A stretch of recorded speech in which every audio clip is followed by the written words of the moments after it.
भाजप प्रणित अखिल भारतीय माथाडी कामगार संघटनेच्या रायगड जिल्हाध्यक्षपदी तसेच नवी मुंबई विमानतळावरील कामगारांनी स्थापन केलेल्या भाजपच्या युनियनच्या उपाध्यक्षपदी प्रभुदास भोईर यांची नियुक्ती करण्यात आली असून त्यांच्या या निवडीकडे राजकीय वर्तुळात महत्त्वाच्या जबाबदारीसह त्यांच्या कामगिरीची पोचपावती म्हणून पाहिले जात आहे। पनवेल महानगरपालिका, रायगड जिल्हा परिषद तसेच पनवेल पंचायत समितीच्या निवडणुकांमध्ये प्रभुदास भोईर यांनी संघटनात्मक पातळीवर केलेले काम, कार्यकर्त्यांशी असलेला मजबूत संपर्क आणि मतदारांमध्ये केलेली प्रभावी मांडणी यामुळे पक्षाला चांगले यश मिळाले होते। त्याच पार्श्वभूमीवर त्यांच्या कार्याची दखल घेत ही दुहेरी जबाबदारी देण्यात आल्याची चर्चा आहे।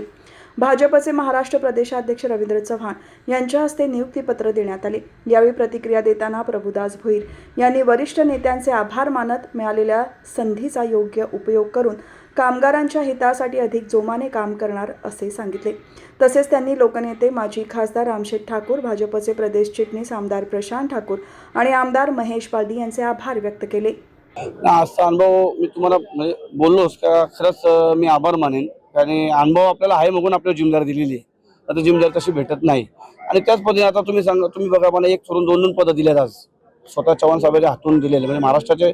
जे आमच्या अध्यक्ष प्रदेश अध्यक्ष आहेत त्यांच्या हातून जर मला आज गौरव केलेला एक प्रकारे माझा, तर मी त्यांचं, आमच्या देशाचे पंतप्रधान नरेंद्र मोदीजी, आमचे देवेंद्र फडणवीसजी यांच्या सर्वांचाच आणि आमचे सन्माननीय लोक रामशेठ असो, प्रशांत दादा असो किंवा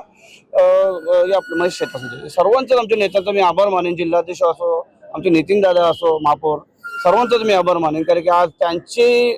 जवळ मी काम केलं, त्याला माझं काम आवडला बघून आज माझे मोठे नेतेही मला आज जिम्मेदारी देऊन मला हे केलं, पद दिलं। सर्वात पहिले तर माझे कार्यकर्ते असो, माझे गावचे कुटुंबाचे माझे लोक असो, सर्व आमचे गावकरी असो किंवा माझे सर्व कार्यकर्ते, जेवढे माझे वाहतूक संघटना असो किंवा जेवढे माझ्या संघटना आहेत तेवढे त्यांचाही आभार मानेन, कारण तुम्ही माझ्यावर जे प्रेम करता आणि विश्वास टाकता, त्या विश्वासाने तुम्ही माझ्यासाठी एवढे लांब मुंबईला पण तुम्ही ज्या पद्धतीने आले, तर खरंच मी तुमचे आभार मानेन आणि तुमचेही काय काम असेल तर आपली संघटनेमध्ये आपण पार करू।